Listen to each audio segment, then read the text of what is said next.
I have a question for you. How would you determine what type of locks, the ones that are familiar with locks, how would you determine to start someone's lock? If they came to you and said, I want locks, how would you determine? Go ahead.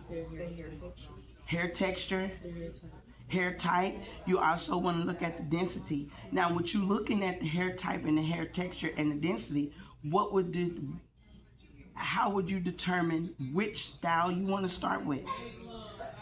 Which technique, the foundation, and how they want it to grow out in the end. That plays a whole part of why you would do the locks the way that you're doing them.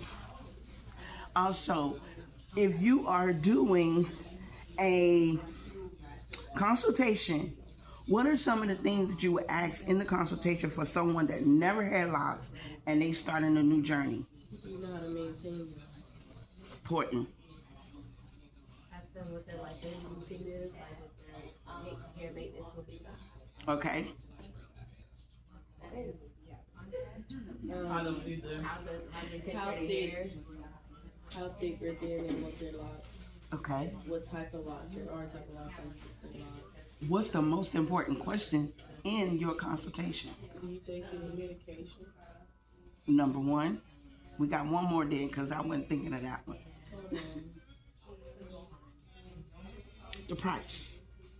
The price will always be, not always be, but mostly be your number one, because that will determine how you will go forward concerning their locks. Because they may say, I don't want to pay nothing but $200, but they want sister locks. You gonna do it?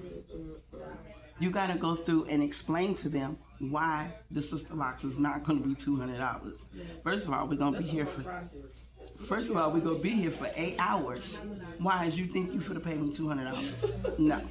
So besides the foundation and if they take any medication, you also want to make sure that you go over the pricing before you actually do locks, because it is no need for you to sit there and do locks for 8 hours and only getting paid $750 when you can get paid $1,500.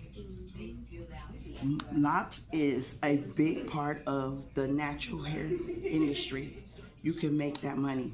You just got to be persistent, and you got to be patient, and you got to be willing to sacrifice your time. Nowadays, you see people with a lot of sister locks. You see a lot of people with micro locks. Who could tell the difference between a sister lock and a micro lock? How can you tell the difference? Are micro smaller? Yeah, I was trying to say that. Smaller than a sister?